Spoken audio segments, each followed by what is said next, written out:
The train ride that hopes to thrill you a little and chill you a little. Patience as we pull into Death Station.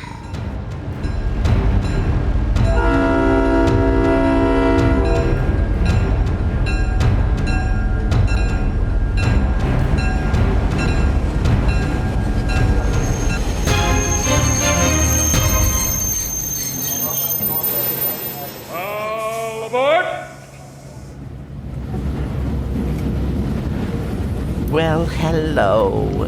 This is the Horror Express, and I am your conductor. Please watch out for the hellhounds, as that they aren't very well trained, you see. On today's train ride, Ron and Jason felt that one discussion on haunted dolls was not enough. So, on this episode, they continue the subject armed with new stories from you, the listeners. Also on this program is a warm-hearted story about shadow people who only want to devour your soul. Oh, so very cute. Now, normally, I would just pass the mic over to the guys. While wearing rubber gloves. Yes, Ron, I'm aware of our deal. But I have to complain once again about talking about dolls on a horror train. It just isn't proper, and I don't know how much more of this I will allow. Now, move along to car 13, if you can.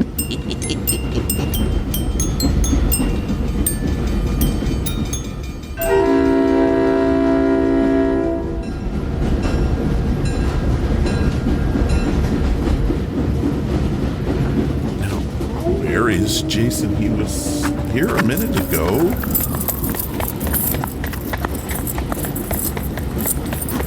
Hold on, Ron, I'll be right back.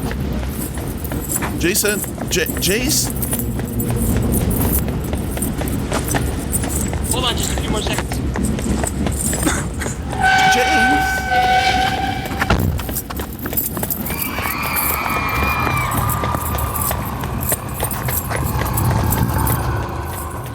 Oh, okay, I'm back. Whew. What? Jason, you were playing with the hellhounds again. Maybe. Well, they just ran through they just ran through, Jason. Don't you know how dangerous that is? Of course I do. It's my thrill-seeking adventure. Yeah, but please don't run it through where all the humans are. Why, did they leave a nasty little surprise behind? No, but I did. Well, I apologize. All but I right. had fun. Well, that's good. Well, anyway, how are you, Jason? How you doing? I'm winded, but I'm doing pretty good right now. How about you? I'm doing really good. I actually had a great week, and I happen to know that you again have just come home from Disneyland. Yes, I have. I had a lot of fun out there myself, and I got to see a dear friend of mine, and it was just a lot of fun. I mean, they showed me new things in Epcot that I didn't know existed. Really? Yes. Man, it must be nice to live, what is it, an hour away? Hour and a half, yep. Do you know that Disneyland in California is one of my very favorite places on the planet? Anything Disney, I love. I just love Disney. I love Disney Channel. I love Disney Radio. I love Disney movies. I love Disney parks. I love everything Disney. So I would be right up there with you. Is there a Blue Bayou restaurant in the Florida edition of Disneyland? Not in Disney World, but I believe they have one at Disney Springs. That is my all-time favorite restaurant in the world. And not because you get to watch people go through Pirate of the Caribbean as you're sitting there eating. Okay, that's why it's my favorite. Oh. Yep, actually they do have one there. I do remember. I have never been there, but I do remember that I could see the logo now. Yes, it wasn't Disney Springs. It is Magic Kingdom. So yes, you are right. I just love the whole idea of being at Disneyland and sitting down there in the swamps eating dinner and watching people go into Pirates of the Caribbean. It was just wonderful. I remember one year I was there with my brother-in-law and sister, and my brother-in-law thought it would be cute to feed people dinner rolls as they were going in on the ride. So we would sit there at our table and he would toss them dinner rolls. Wow. And nobody stopped us. And we even asked for more. You gotta feed the hungry people. Oh, yes. And even when you're at Disneyland sitting in the Blue Bayou restaurant. So that's life at its best right there. I'll tell you, I have two favorite restaurants, and none of them are, believe it or not, are at the Magic Kingdom except for Casey Corner. But I really love the Safari Cafe. You walk into this mountain, and inside of it is completely decorated with trees and animals. I mean, there is not a clear spot on the wall. There's not a clear spot on the ceiling, and it looks like you're literally in an Amazon jungle. And every time it thunders and lightnings, the animals react to it. It's probably one of the most amazing things for your senses I've ever had. And that's at Animal Kingdom. And then I went to Disney Hollywood Studios, and one of my favorite places there is a 50s style cafe where you go inside and it's like you're sitting down in your grandmother's dining room, and they treat you like it's 1950.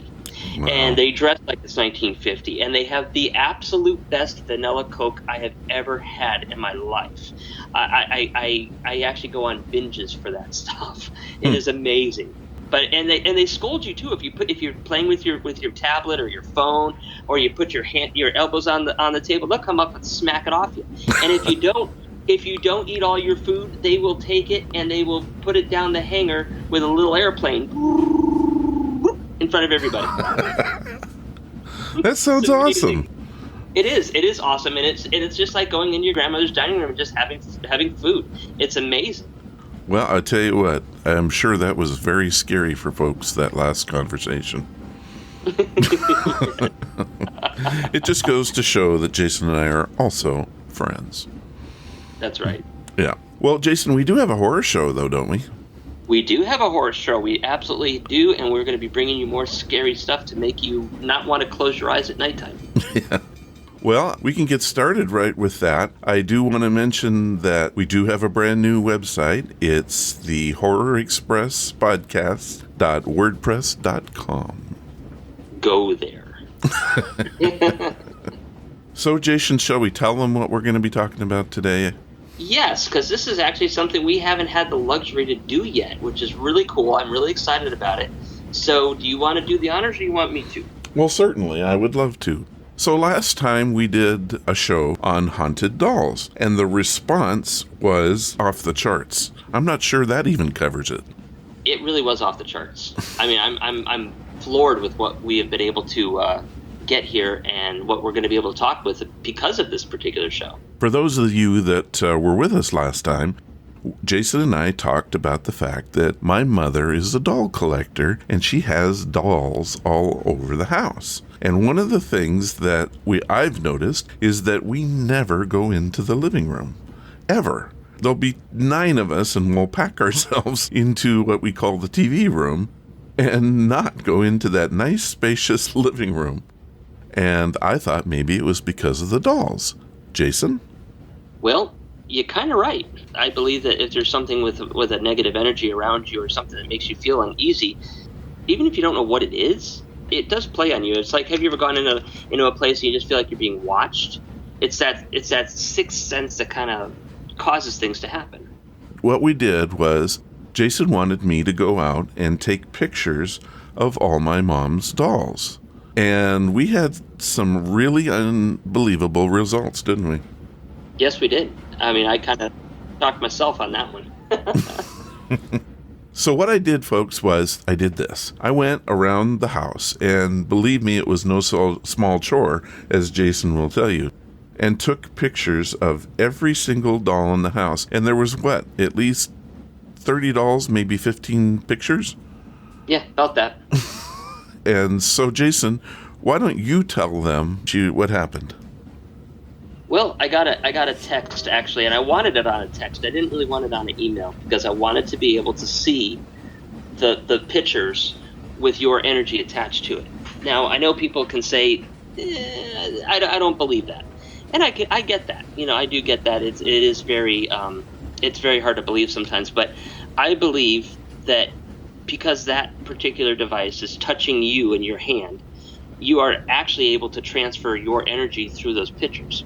It's also one of the reasons why a lot of Native Americans did not want to take photos at first, because they believed it captured your soul. Well, I don't believe it captures your soul, but it does capture energy, even though you are not physically taking pictures of yourself in this particular case. But by having it go from the phone to my phone, there was no interaction with anything else. It was digital to digital from your hand, never leaving your hand. I got these pictures, and I was looking through them. Okay, this one isn't, this one isn't, this one isn't, this one isn't. But I picked out, doesn't mean they're not creepy, but I picked out two that I thought a little bit more active. Now, I don't technically believe that they are negative in any way, shape, or form, but I do believe that there's some energy attached to it. Now, that could be through a little bit of anything. It may not be physically haunted by a spirit. It may contain energy from somebody just loving on it, and that energy still wants to come through.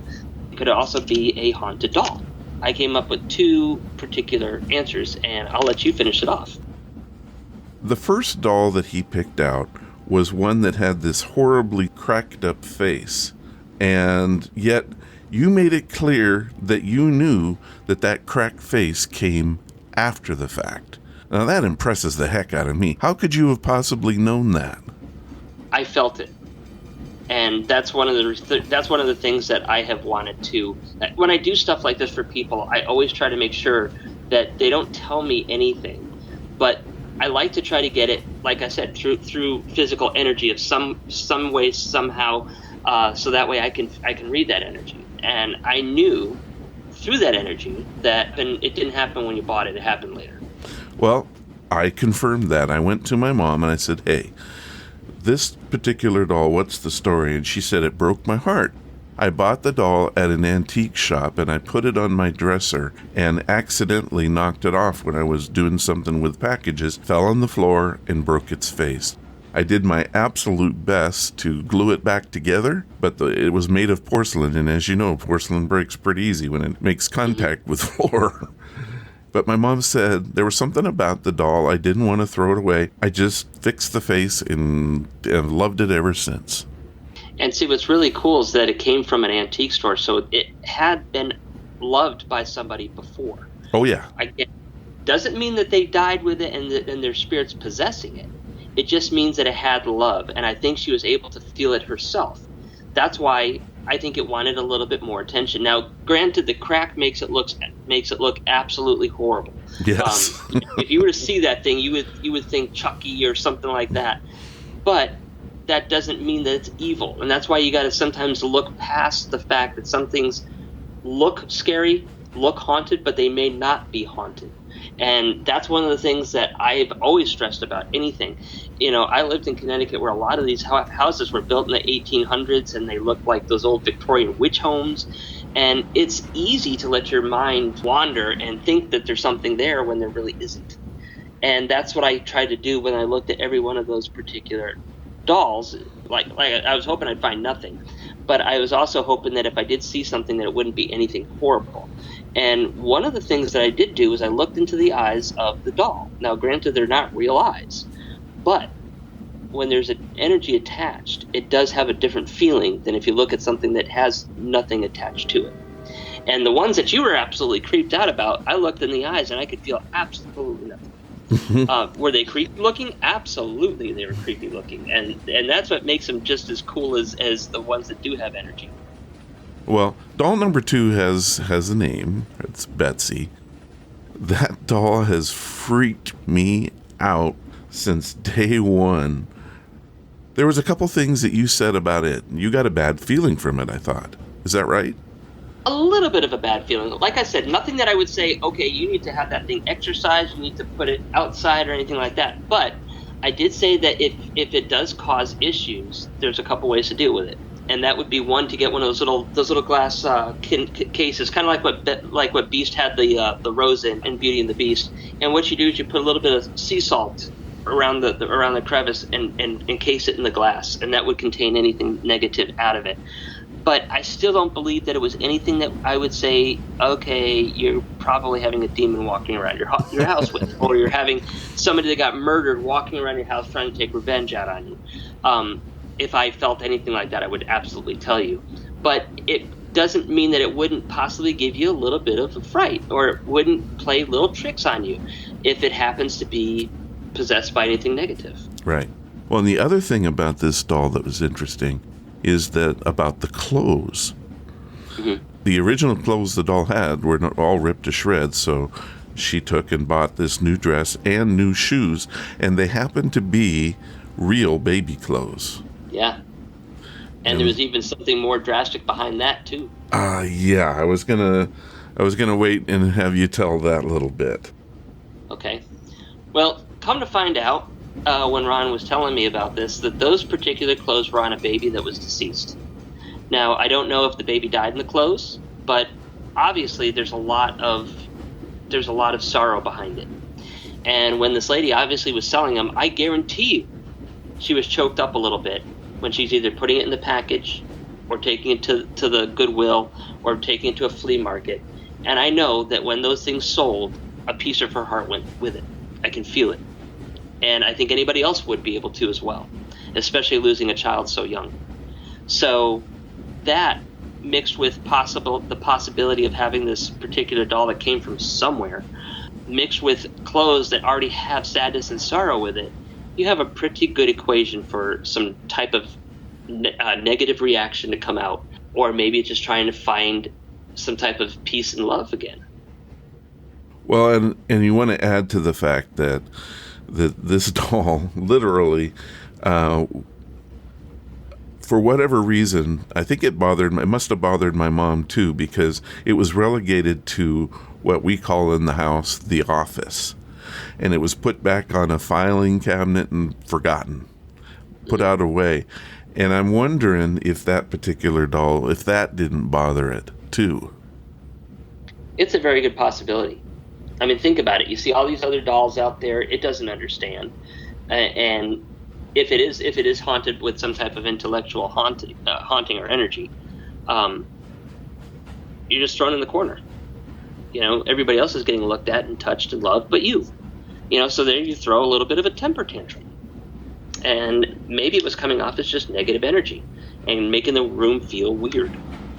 Well, and I'm going to tell you the rest of this story, and that is when I told my mom all this, number one, it freaked her out. But number two, she took that doll and moved it, and now today, every day when my mom makes her bed in the morning, that doll gets to sit on that bed, and that every night my mom takes and puts it into the easy chair, which is in the same room. And she said, I don't want to have any problems with this doll. And since then, I don't know. I don't know if that's helped or not, but I do know that that's what my mom is doing with that doll now.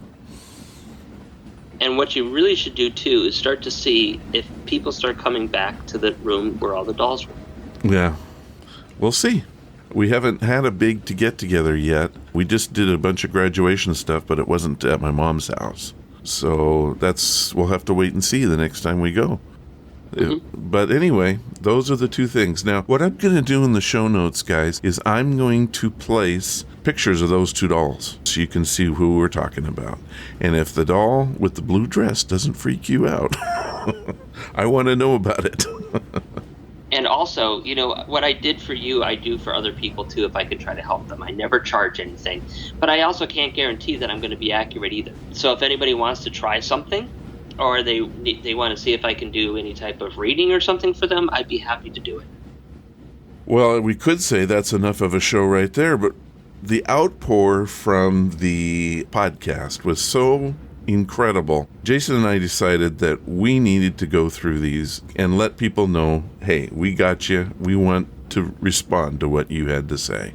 Mm-hmm. Fair assessment, Jason? I think so. I think this is going to be our first, basically, Q&A show. So let's get started with what people thought of our Haunted Doll podcast. All right, I'm ready. I guess we'll start with our Twitter account. Now, we have somebody from Parawatch715. He's a little bit of a disbeliever. He says, I have been a ghost hunter for the past 30 years. I have never come across a haunted doll and don't believe it. And that, you know what? There's nothing I can say about that. We have no real proof that my mom's dolls are haunted. No. And we can't prove that anything is actually haunted itself. But I gotta admit, I know lots of ghost hunting groups down here in Florida, and they've been doing it for 10 years and have never come across an actual haunted entity. So just because you don't believe in the dolls does not mean that something isn't haunted. You just haven't run into one yet.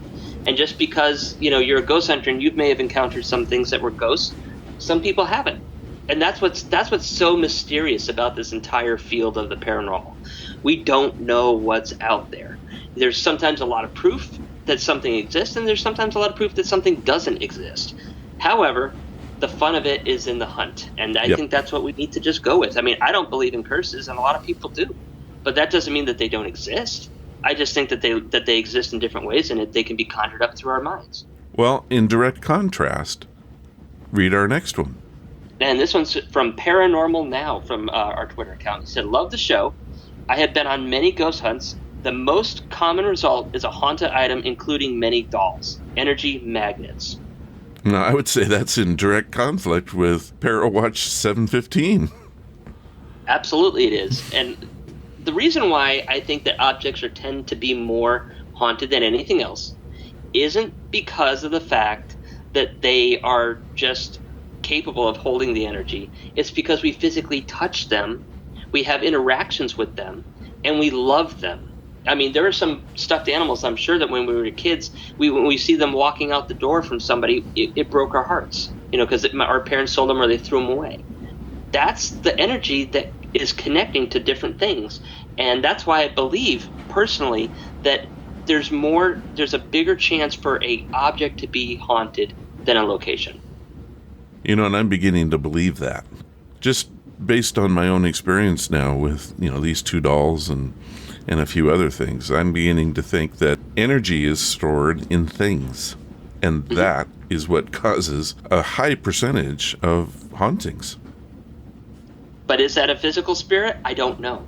And I have no answers for that. But what I can tell you is that the energy from one person is being transferred to another object, and then that energy is being released in its new atmosphere, which is pretty interesting. And that is what I can jump on board with. As you know, what a skeptic I was when we first met. And I believe that when you first came on the show, you were out promoting your book. Right. And at that time, I had no belief in the paranormal at all. Period. Nothing. And look what you've done to me, by the way. Made a skeptic out of you. Well, I'm not a skeptic, but I am beginning to say energy is the thing. Energy is what is all around us all the time. Energy is what is captured.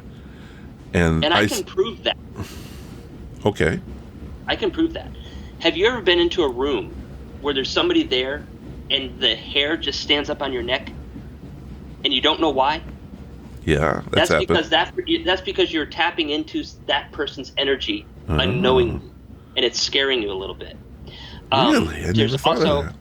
There's also ways. Have you ever gone up and shaken somebody's hand and they look like they're the biggest, honest, loving people, and you shake their hand, you walk away and say, "Man, I know that they're a piece of crap phony." No, I haven't had that happen. Well, I have. It's because you are reading people's energies, and sometimes you can see somebody crying, and you can feel that, and sometimes it even affects you, even if you don't know what it's about. But you can feel that energy coming from person to person, and it affects us in different ways. Energy exists. It's just a matter of how we interpret it. that one theory that we are all connected in this earth. So when something dies or becomes extinct, it hurts everything. Well said. I think that Paranormal Now, that's the name we have, and I would love to go hunting with him, I think. Now, that doesn't mean that I wouldn't go with Parawatch 17 if he invited me, but I think that we're on the same level, really, because he's out looking for energy. And again, I'm not trying to say Parawatch 715 is, but he's saying, Parawatch 17 is saying, no, there are no haunted items. Paranormal Now is saying it's all haunted items. And I'm saying I'm leaning towards Paranormal Now. All right, well, let's move on. All right. If that's next all right. One is an email. Yeah, absolutely. We got an email now from Jerry Newcomb of New Jersey. He said, 2 things scare the daylights out of me: haunted dolls and the chupacabra. I have stories about both if you're interested. I told him 100% yes, we want your stories. So, and I was hoping to have those, but I don't. Yeah, they might be coming in. I mean, sometimes people get behind and you never know what to say, but hopefully he will send them in. I never got a hold of him. No problem. Well, Jerry, if you're out there, send it in. We'd love to be able to hear it, and maybe we could do a story on it. I'd love to, too. All right. Who do we got next? This is a website feedback from Kim Narkle, and she's out of Boston. Hey guys, love the show. I love that you guys continue to make them. They are fresh and new. I love the scary old radio programs. I have a story to tell you about my doll, Frances. I got her when I was 6 years old for Christmas. My grandmother gave it to me, and she died the very next day. I will never forget it. It was a brand new doll, so this is strange. I didn't play with it or even take it out of the box until a couple of weeks later. When I did, it talked to me, not out loud, but in my head. It was a simple thank you. We became fast friends and played a lot together. She would tell me stories, jokes, and give comfort when I was sad. I believe my grandmother's spirit lives in this doll, or at least she uses it to talk to me. I'm 32 now, and I still have Frances. Haunted, possessed, or speakerphone from Grandma Evelyn. I don't care. I love her. Kim. You know what? I don't care either. I don't either. If there's a way of it bringing some comfort to her, absolutely. But just remember, her grandmother bought the doll. She touched the box. She had a heart full of love to give this to her. That energy is still transferred to that doll in some way, shape, or form. It was a present from the heart out of love.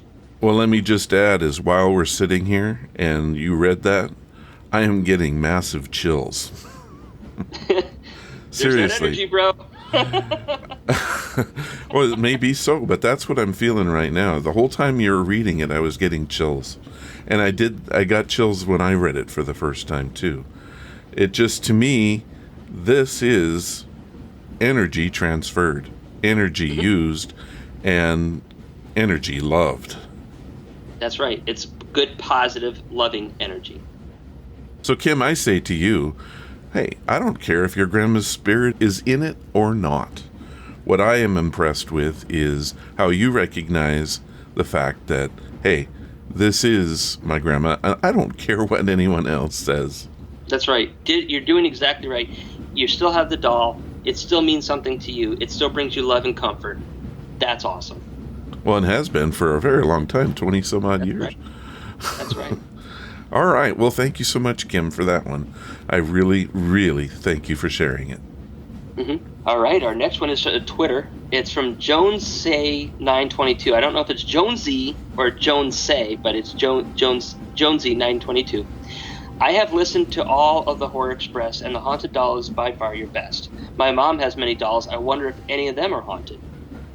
You know, if you want to, you can. Jason has offered. You can take some pictures, and maybe Jason will help you out.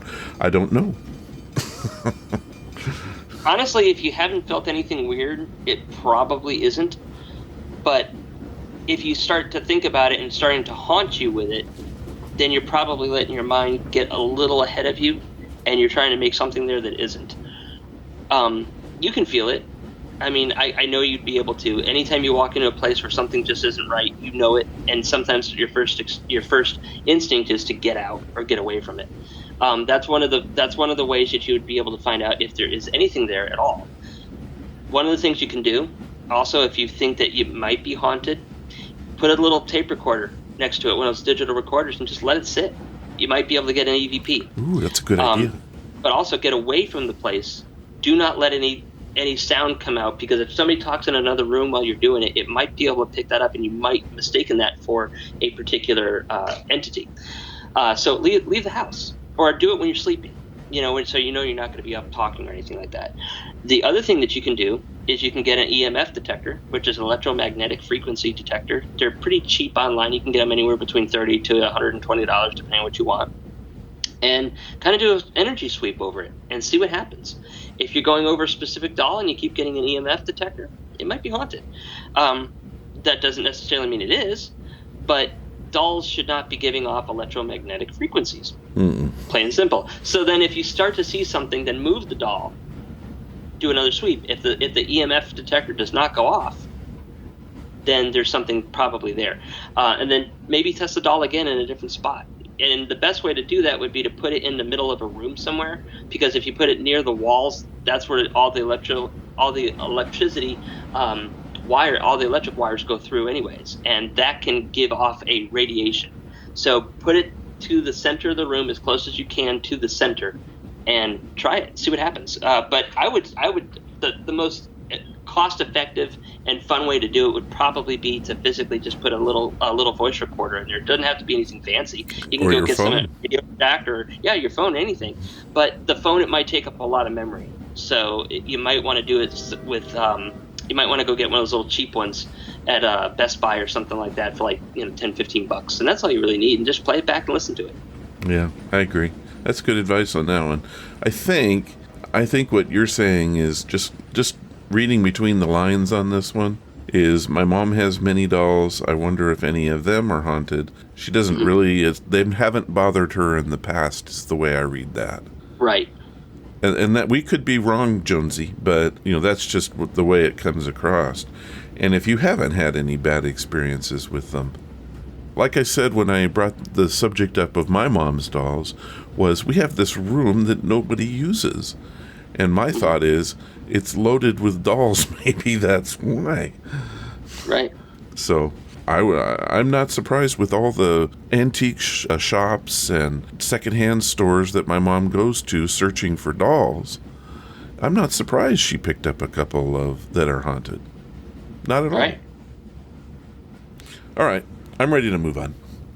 Okay, let's see here. We another Twitter response from Carrie Michaels. Says, great podcast. Not heard anyone cover dolls as well. One of my favorite topics. I bought one on eBay and freaks me out. Thank you.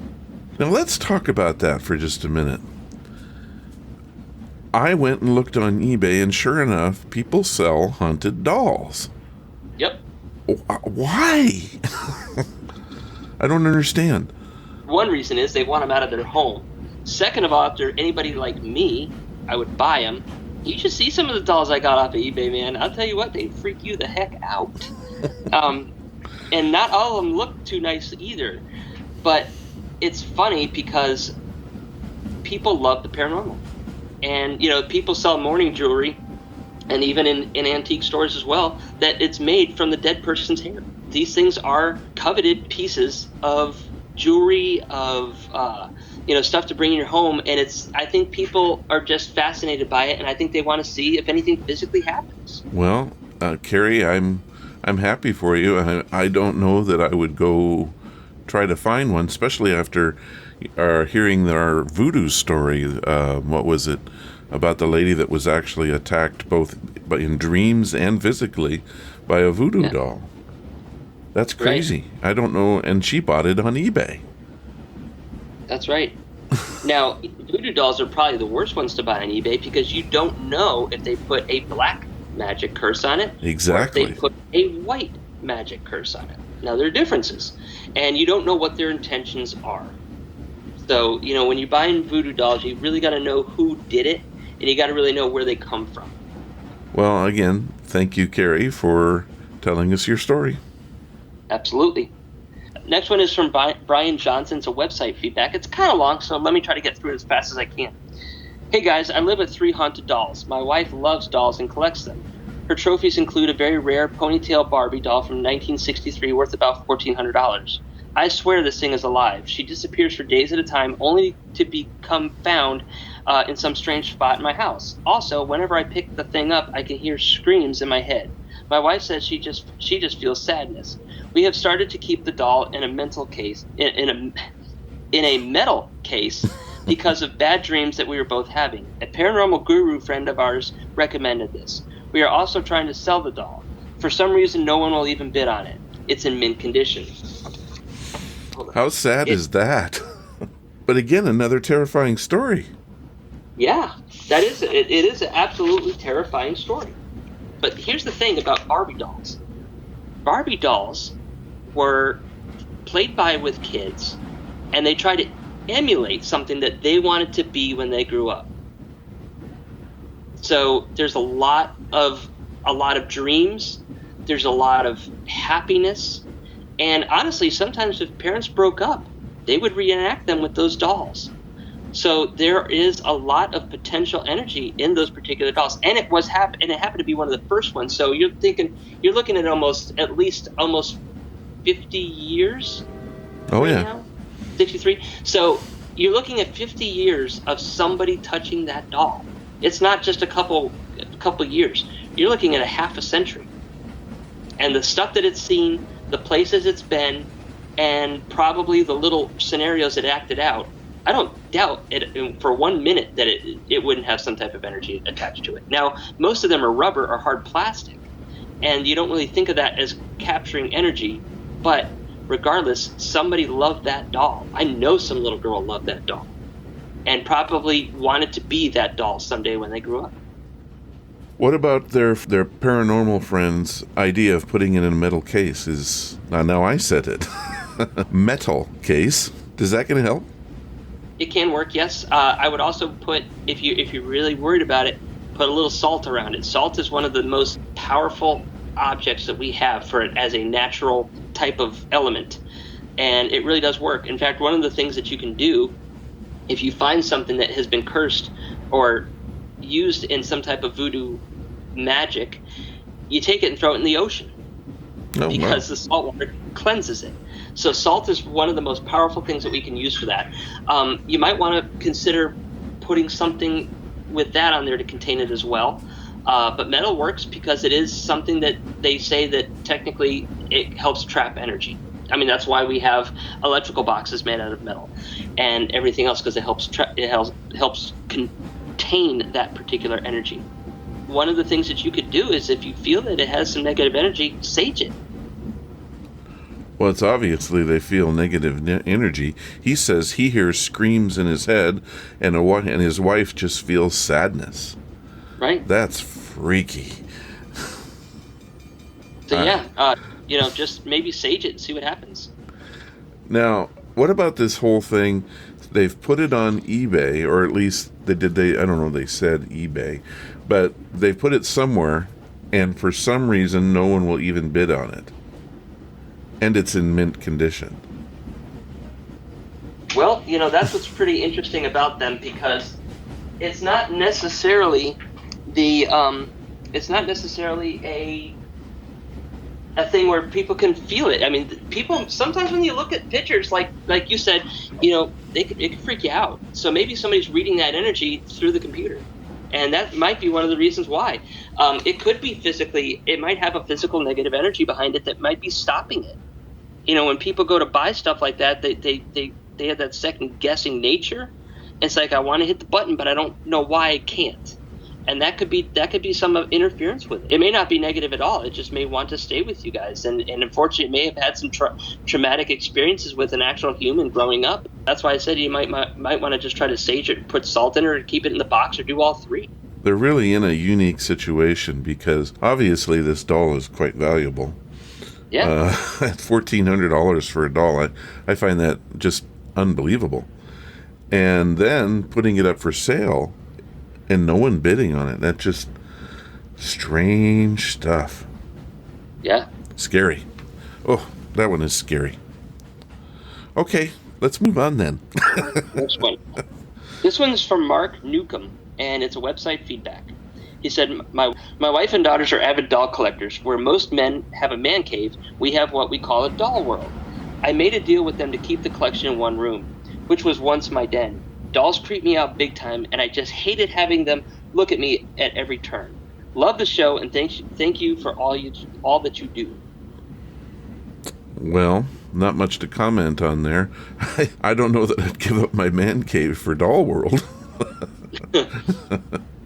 Right. I mean, that is pretty dedicated. You obviously love your wife and daughter very much, and it's nice that you're helping them out and overcoming what you are scared of to please your wife and daughter. That's pure love right there, because most people wouldn't do that. Yeah, I agree with that.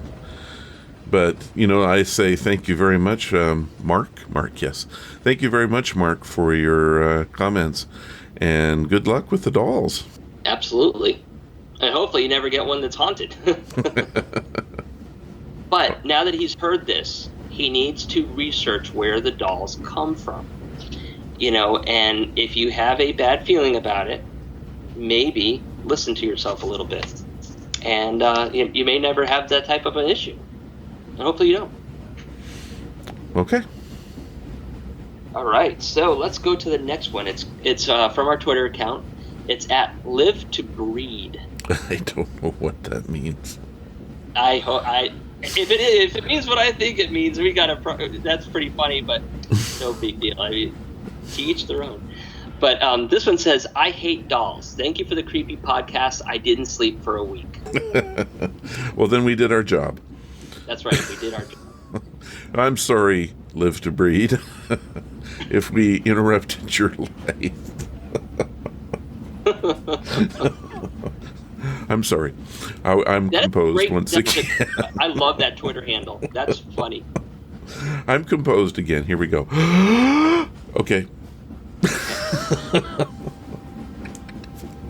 Now, our next email here, this is really cool. This comes from Istanbul, Turkey. Ooh. And her name is Carly. She says, what a wonderful show you have on dolls. I'm a U.S. citizen who relocated back to Turkey. I have many dolls since I was a small girl. Each of them has a personality unique. Lufti Bakhtin is a woman who dedicated her life to the creation of a Trangeth dolls. For the last 55 years, each doll she makes is given a blessing and love. I think Jason may have thoughts on this. And well, before you do, I hope I didn't massacre those names. I really hope I didn't. Let me give them a try too. I had it as Lutfi Bukan. Yes, I like that better than what I came up with. Okay, Lutfi, because I'm going by the little apostrophes and things above, little extra marks and things. So we'll say Lutfi Bukan, and it is Trogacanth dolls. I looked that up, and it's a real thing. Trogacanth is a juice of the Astragalus plant found in South and Southeast Anatolia, Turkey. It is a strong adhesive and is used for doll production and paper marbling. Because of the adhesive used in productions, it is called a Trogacanth doll. That's really cool, because that means these dolls are created in the old-fashioned way of doing it. So this is probably centuries old, where they have been making dolls like this for their kids. And I think that makes it even more special, in my opinion, using stuff like that rather than just your standard adhesives or your molding plastic together. These are truly handmade dolls and made with love. Well, I went online and looked at some of these dolls. Jason, they are absolutely gorgeous, beautiful. And they usually are done in sets where they, there's 3, 4, 5 of them, and they tell a story. Each part of the story represents a doll's position. Does that make sense? Yeah. And they're just beautiful, and they're expensive. to buy. I bet. Now, what's really cool about these things is that she gives them a blessing and love. So she's physically adding energy to this particular doll and giving it to somebody, which is even cooler because of the fact that she's doing it because she wants the kids to have love. She wants the kids to love the dolls. And by promoting positive energy, the kids are going to feel the positive energy. Even though they may not, understand it, they feel it. I think that's amazing. I really, really like what she's trying to do there. And I mean, who would ever want to put negativity towards a little girl? Ever. No. I can't see it. So this woman is literally putting a part of herself in each and every single solitary doll. Well, and it's not just Lutfi. This is quite widespread in Turkey itself. There are other doll makers that are doing this as well. This is a thing that they do in Istanbul, Turkey. Mm-hmm. That's great. And I myself think that I would love to have one of these dolls. And I know that sounds weird, I'm sorry, but they're just so beautiful. Yeah. And I encourage you to look it up, and I'll spell it for you. It's TRAGACANTH dolls. And you can go see some of these pictures. They're just beautiful. That's all I got on the subject. Well, that's the end of our emails, but for now. But I have a couple little quick stories I think you guys would like about dolls myself. Let's do it. So I'm going to start off with one that I know had absolutely no negative energy to it at all. But I was in a store up in Brooksville, Florida, where I take a lot of my haunted pictures. And when I was there, I was visiting a Native American store. Now, it has physical stuff made by Native Americans from the East Coast to the center of America, all the way to the Pacific Coast. And when I was there, I walked by this set of dolls, and it was on a display, and I kept going towards it. I had to touch this thing. And I was going back and forth. Why would I buy this? I don't know why I need to buy this, but I have to buy this. And so I touched it and walked away, walked outside, came back in, looked at it again, touched it again, moved it around to the next room. Finally, I bought it. I read a little bit about this particular Native American mother, and she makes these for her kid. And I was like, wow, what a great story. And I know that the money that I spent on that doll helped make this family a little bit of money. But on top of it, it still calls me. I have it in the bedroom, and I just look at it. And I have it actually right next to my salt rock. It actually makes everything feel so much better when I see this particular doll. And I am completely mesmerized by this thing. And it sits in my bedroom. It sits on my wife's nightstand. And it brings good luck. I truly believe it brings good luck. And I can feel that it had positive, loving energy all the way through that particular doll. Now, as you saw last week on the website, you actually used one of my dolls from the haunted doll collection that I did. Yeah, for the show art. Yes. Now, I actually got these dolls off of eBay, and they said that they were haunted. I got them because they were haunted. Like I said, I'm one of those freaks that buy this kind of stuff.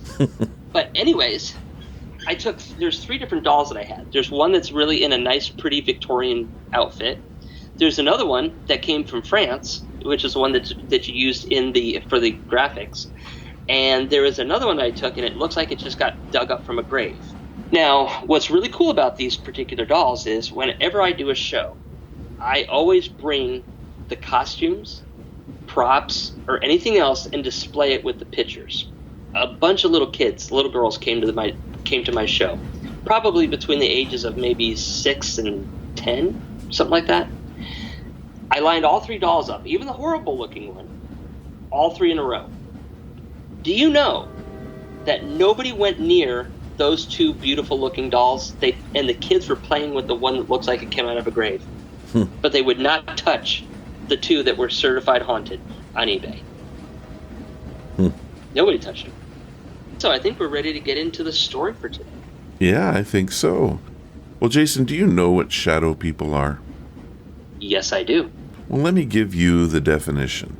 A shadow person, also known as shadow figure, shadow being, or black mass, is a darker than dark mass that appears to people from time to time.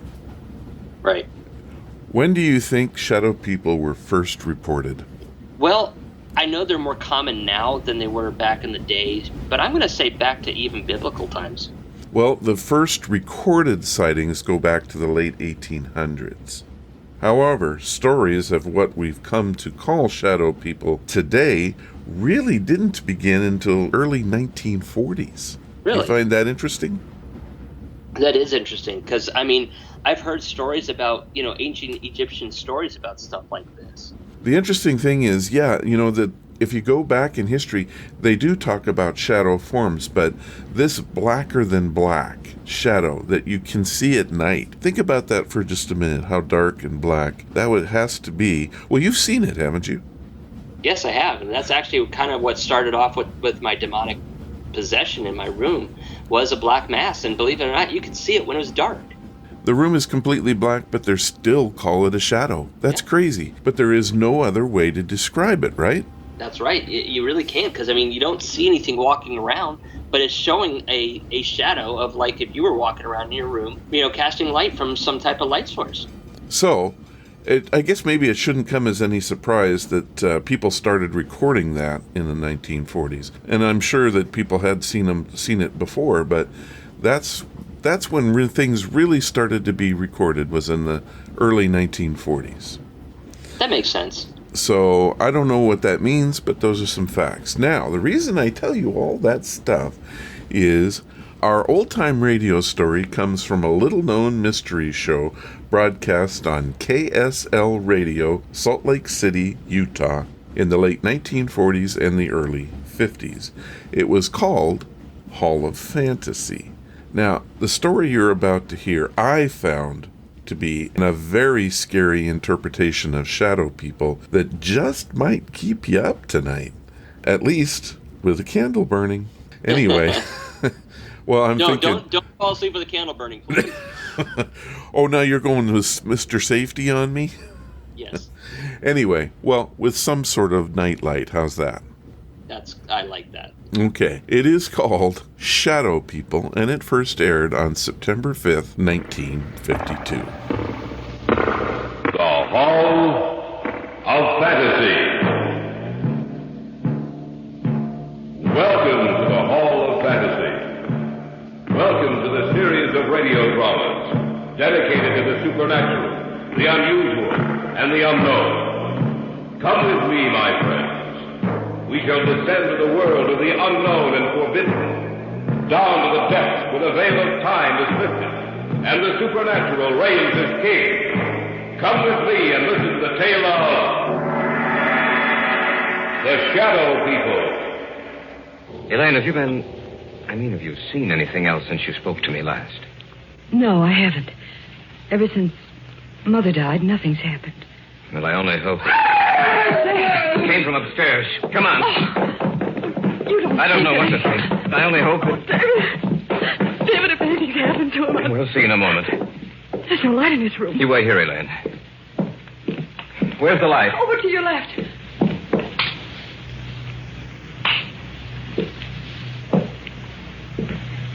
David, what's wrong? Why didn't you leave the light on? Your father's dead, Elaine.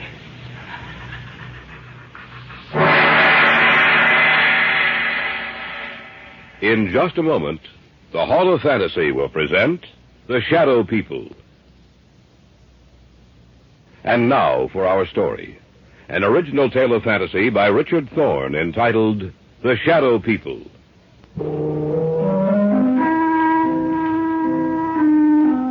Somewhere along the line of your life, you've met them. You have come in contact with the Shadow People.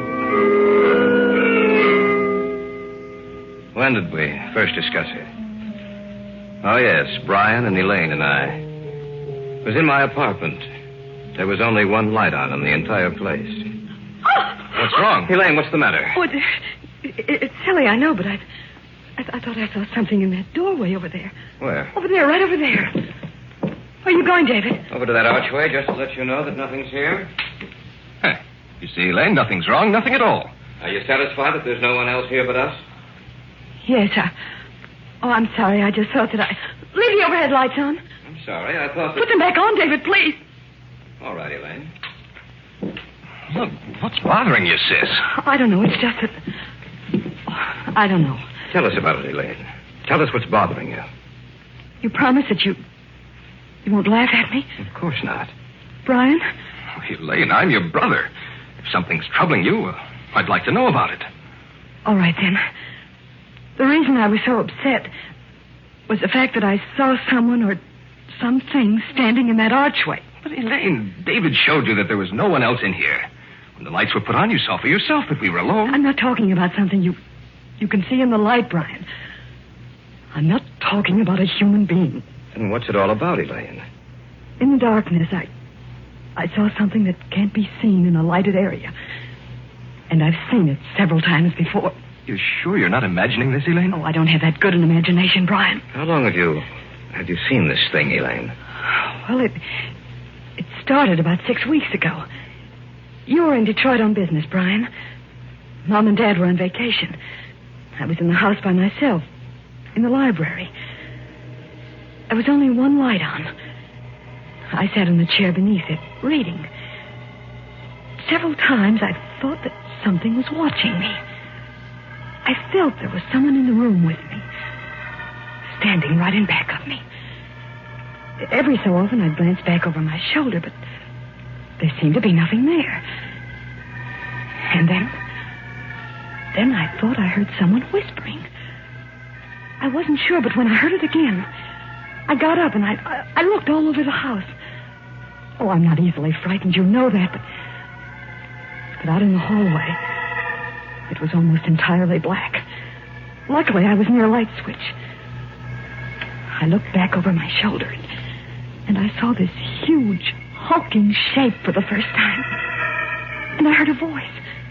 Or rather, the whisper of a voice. I couldn't distinguish the words, but that dark shape seemed to be moving towards me. My hand was on the light switch, and I turned it on. In a minute, the light flooded the hallway. The shape was gone. There was nothing there. I was alone again. As long as there's light, I know it can't hurt me. I know it can't reach me. You might have imagined it, you know. Of course, that's possible, but I'm sure I didn't. It was so real.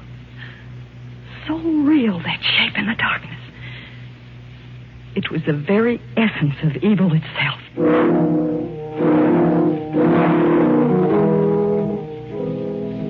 There was an old man I knew of, a Dr. Heselius. I'd heard that he knew quite a good deal about the supposed supernatural manifestations which had taken place in the world. I went to him to see if he knew anything that might explain the events of the story Elaine had told us.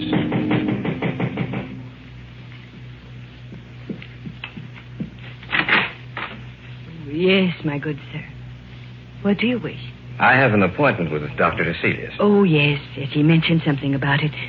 You are Mr. Drake. Yes. If you'll come inside. Thank you. Dr. Heselius is in the study. Please come with me. Doctor, a visitor for you. Oh, yes. Bring him in. You may go now. Yes, Doctor. Mr. Drake? Yes. Sit down, please, in that chair over there. Thank you, sir. Now, what is the nature of your visit to me? Well, I understand, Dr. Heselius, that you have a great knowledge of the supernatural manifestations which have occurred on the earth. Great knowledge, Mr. Drake? No, hardly that. I have only scratched the surface in my years of study. Perhaps I can help you. Then again, perhaps I cannot. Well, may I tell you the story? By all means, my good sir. All right. Now, this didn't happen to me, Doctor, but to my fiancée. It seems that about 6 weeks ago, when she was alone. But when the light was on, the dark form disappeared. And that's the story, sir. As much of it as I can remember. I see. It's a strange tale you tell. I'm fully aware of that, Dr. Heselius. You say she seemed to hear whispered voices? Yes, that's what she says. I see. A moment, please. I have a book in my file. Oh, yes.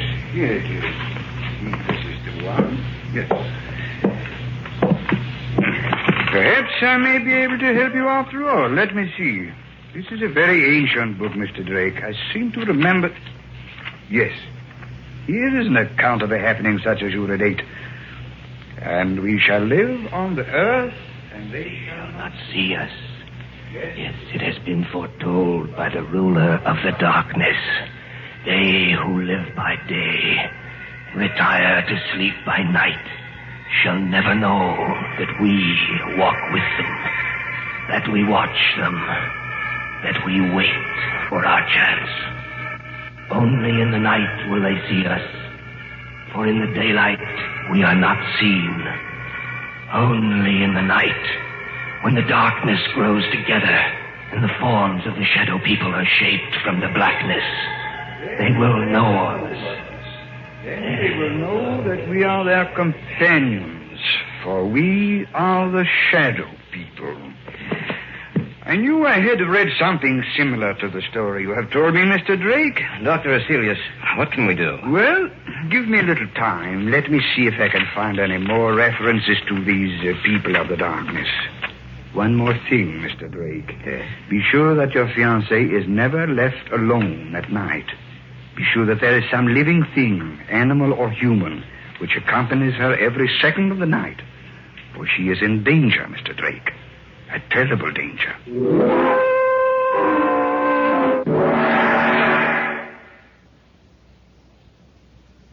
Back now to our story. An original tale of fantasy by Richard Thorne entitled The Shadow People.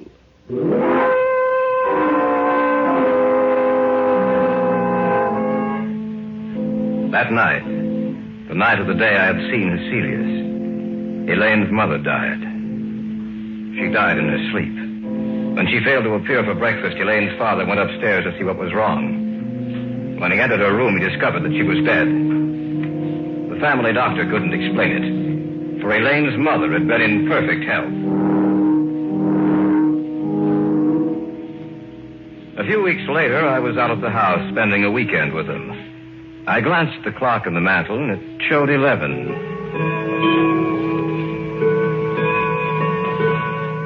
I can't understand why Brian hasn't returned from town. Well, he said he had some extra work to catch up on. He told me this morning that he might be late.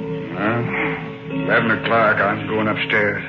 Glad you came out, David. It's good seeing you again. It's a pleasure to be here, sir. Well, don't stay up too late. See you both in the morning. Good night. Night, Dad. Good night, Mr. Davis. He isn't the same, David. Ever since Mother died, he hasn't been the same. I didn't realize that until tonight. He's changed. I only hope that he'll start living again. Ever since she died, it seems that a part of him died with her. Elaine, have you seen anything else since you spoke to me last? No, I haven't. Ever since Mother died, nothing's happened. Well, I only hope. Came from upstairs. Come on. You don't think... I don't know what to think. I only hope... David, if anything's happened to him... We'll see in a moment. There's no light in his room. You wait here, Elaine. Where's the light? Over to your left.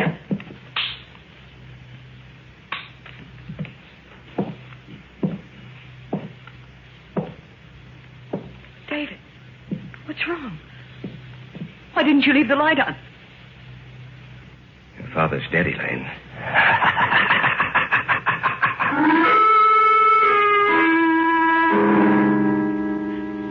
I'd walked into the darkened bedroom. On the bed was Elaine's father. It didn't take a second look for me to know that he was dead. I switched off the light and walked back into the hallway to tell Elaine what happened. And then from the room there had come an eerie, quiet laughter. In the darkness of that room was some unknown evil power. The voice itself was unearthly. There was no substance to it. It sounded as if it came from the darkness itself. No. No, I don't believe you. It's the truth, Elaine. There's nothing more I can do. We'll have to notify the police. Tell me it's not the truth, David. Tell me it's not true. I'm sorry, Elaine. I wish I could. Your father's dead.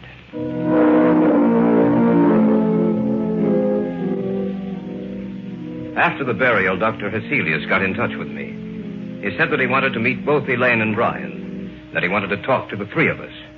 Accordingly, a few nights later, he came out to their house. Miss Davis, will you tell me just when you saw the first manifestation? The night Brian was in Detroit. Now, Miss Davis, you have even seen this apparition in the company of other people. Is that correct? Yes. The night at David's apartment. All right. Now I'll tell you what I think. You are in deadly danger, Miss Davis. These beings want to claim you. So far, they have had no success. Only in the darkness do they have power. Little by little, step by step, they have been removing the obstacles in their way to reaching you. First your mother, and then your father, Miss Davis. Both died in the same fashion. In the darkness, death struck at them. Now tell me, do you feel their presence here in this room as I talk to you? Yes. Turn out the lights, Brian. No. Stand by the switch, if you please, Brian. If anything happens, turn the lights back on. All right. Dr. Vasilius, I don't... Do you want me to continue working with you? Yes, sir. All right, then. Brian, turn off the lights. Yes, Doctor. The room now is in darkness, Miss Davis. Do you feel or see anything? No, Yes. Yes, I do. Do you see anything? Yes. Doctor, I don't... Be quiet, you fool. I know what I'm doing. In front of me. The darkness gathering together into a huge, terrible... Not only do you see us, Miss Davis, but everyone else in the room also will see the vague shapes forming themselves in the blackness. We do not want you, Dr. Vasilius. The girl we want. We advise you to drop this case. You'll only bring down the wrath of the shadow people upon your head. The girl. We want the girl. Do not stop us. Let us take her now.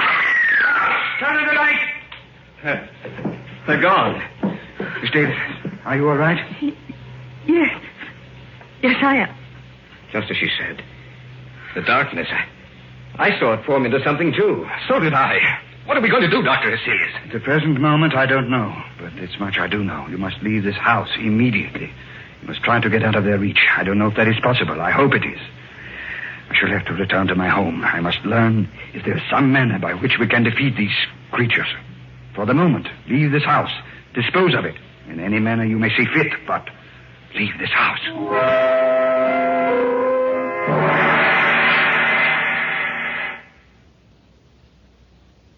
Back now to our story. An original tale of fantasy by Richard Thorne entitled The Shadow People.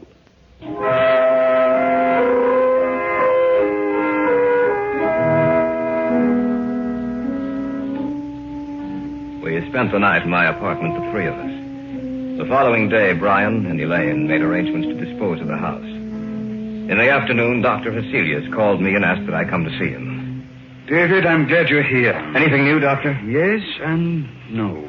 You realize, of course, that this spiritual manifestation is not new, that it has gone on for centuries. No, I wasn't aware of that. It's true, David. De Maupassant wrote what was supposedly a fiction story about the manifestation, David. He called it Orla. However, according to the information here on my desk, it was taken from an actual case history. Of course, he embroidered the story, added a few touches to something he didn't realize actually existed. But have you found anything with which we can fight them? Everything depends upon an answer I received from a colleague of mine in Paris, Dr. Henri Renaud.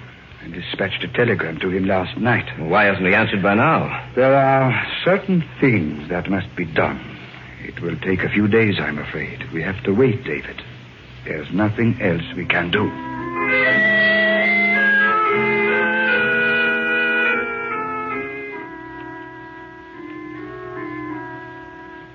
In the next few days, the house was sold, and Brian and Elaine moved into a newer, more modern home a few miles from my apartment. Cecilia said it might take a few days for them to build up their power.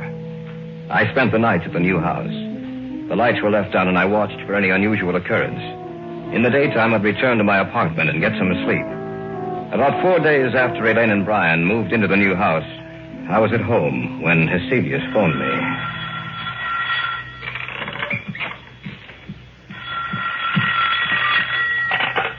Hello? David? Yes, Dr. Heselius? I hate to tell you this, David. What's the matter? What's wrong? They were a step ahead of me, David. I just received word that Renaud died or was killed.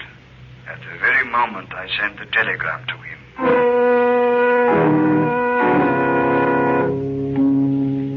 Step by step, they had outwitted us.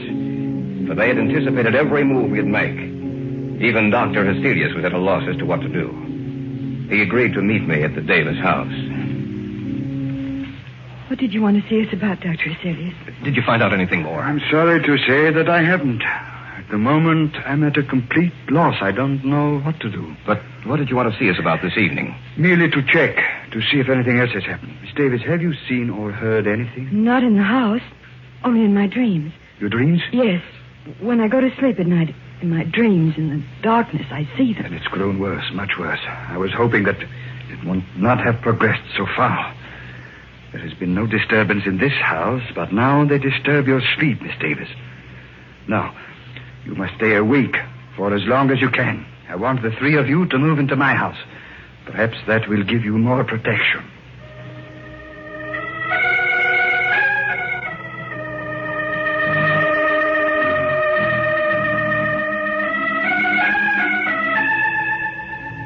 That night, we moved over to Hecelius' house.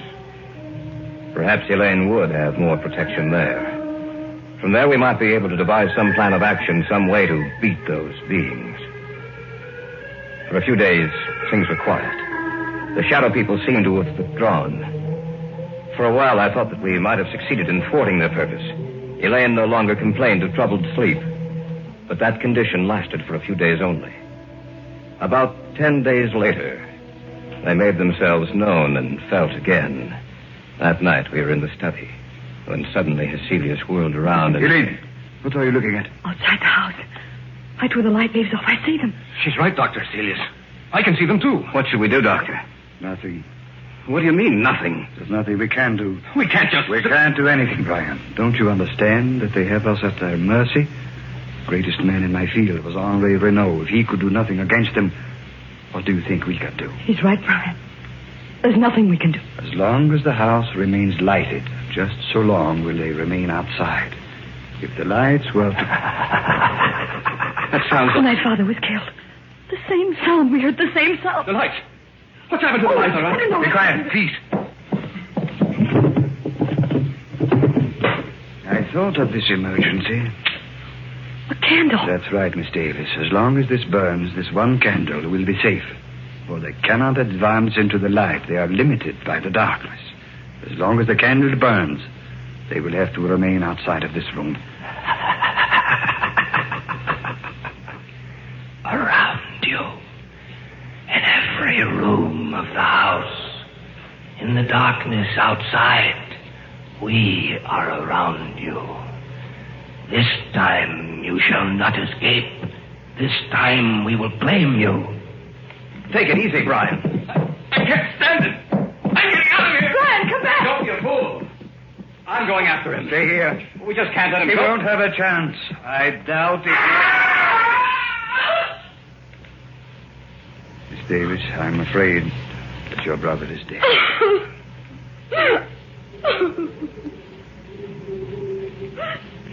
The wind, Doctor. Listen to the wind. I know. Yes, Doctor. Listen to the wind. You must realize by now that the three of you haven't a chance. You must know in your minds that we can destroy you at any moment we desire. But, Dr. Hecelius, you may still save your own life. Let the others go. Give them to us. No. No, you will have to take all of us. Shall we destroy your light? Shall we move in on you now? As you will. Do as you will.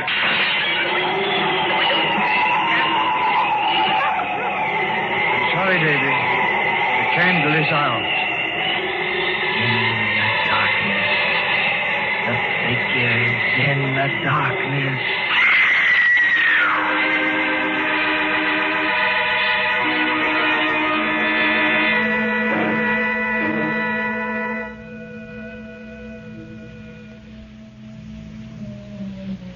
We warned you, Hecelius. You and the the others are dead now. And we shall live on the earth, and man in the day shall not see us. They will know that we wait for our chance, that we walk with them. Only in the night, when the darkness grows together, and the forms of the shadow people are shaped from the blackness, will they see us. Then they will know that we are their companions. Look next to you, there in the shadows.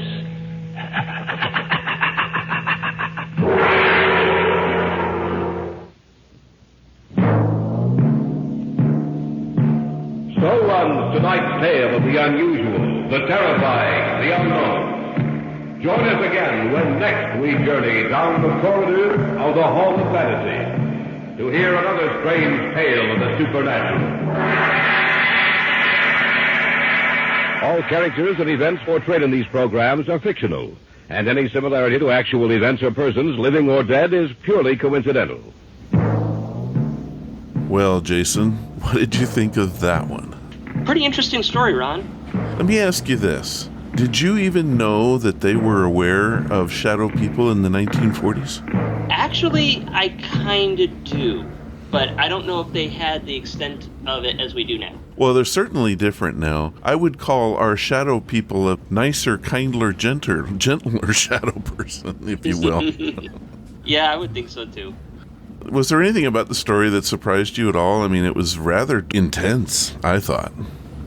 Actually, I think it was cool because of how dark it was for that time. You know, when you really think about it, back in basically anything before 1980, it was really taboo to talk about this kind of stuff. So to have it that dark is pretty intense. I mean, even look at the campfire stories that we told.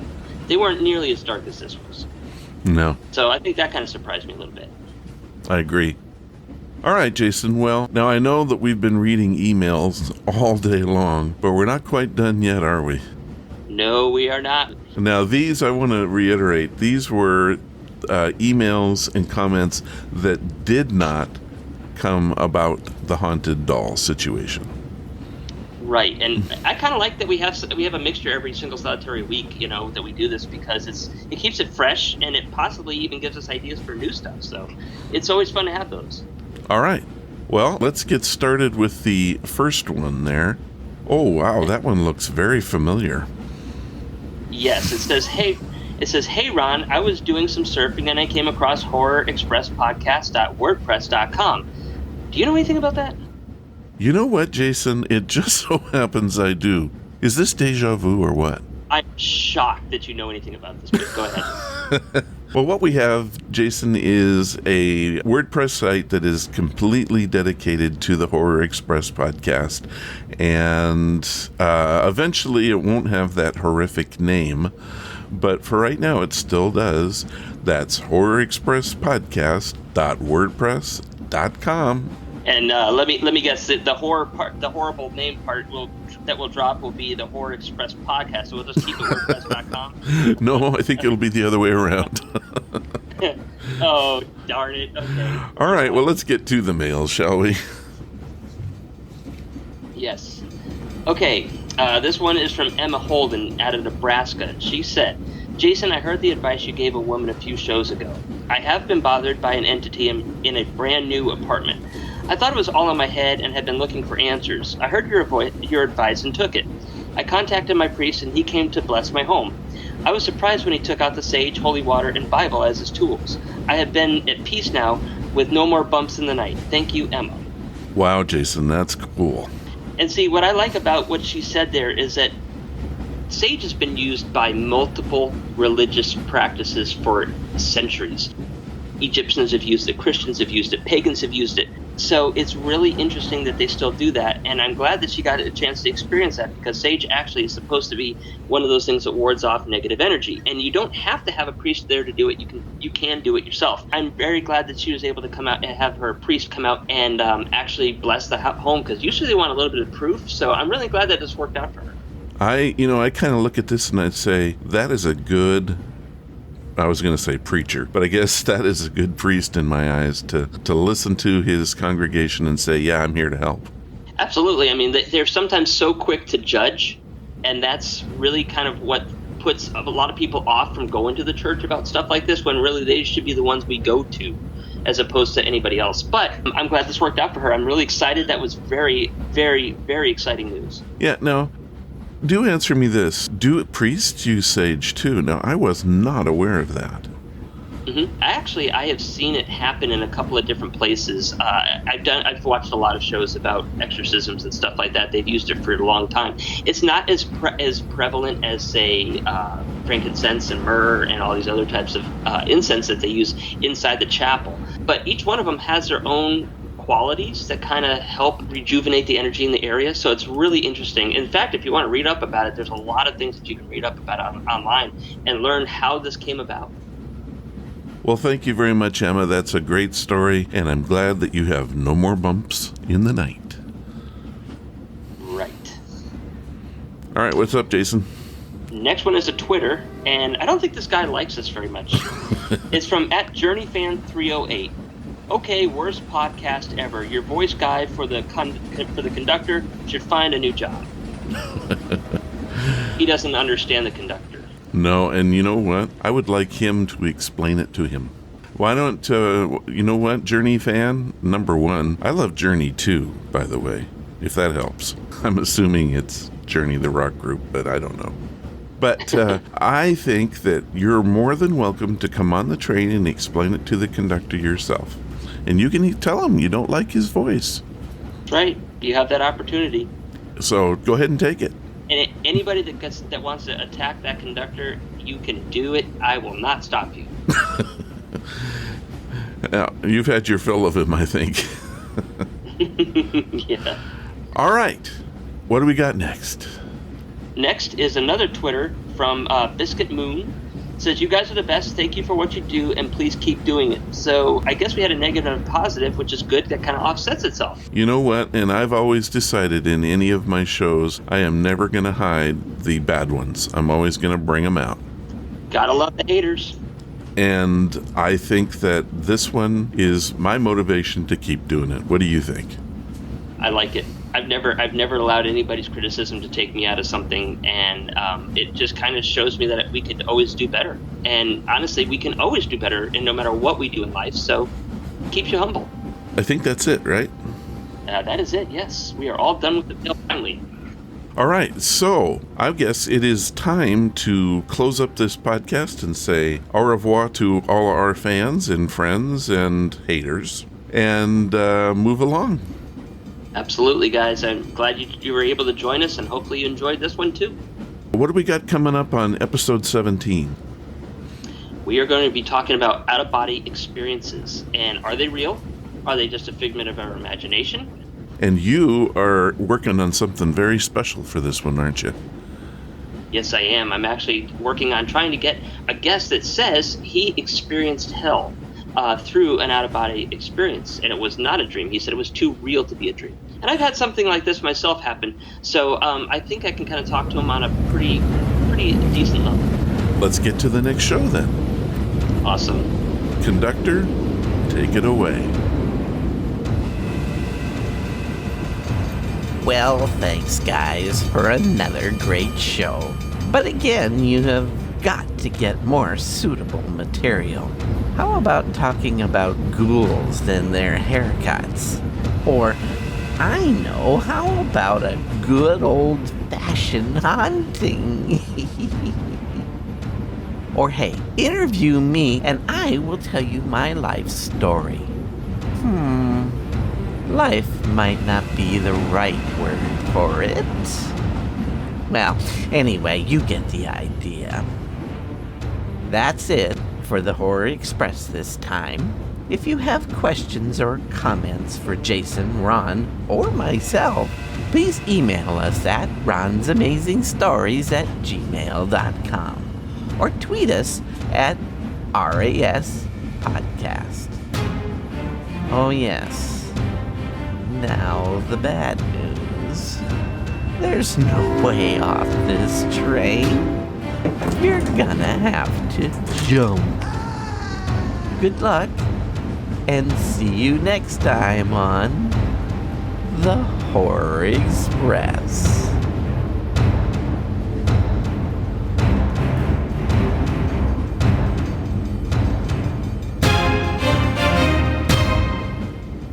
All of the vintage audio used in the podcast is believed to be in the public domain.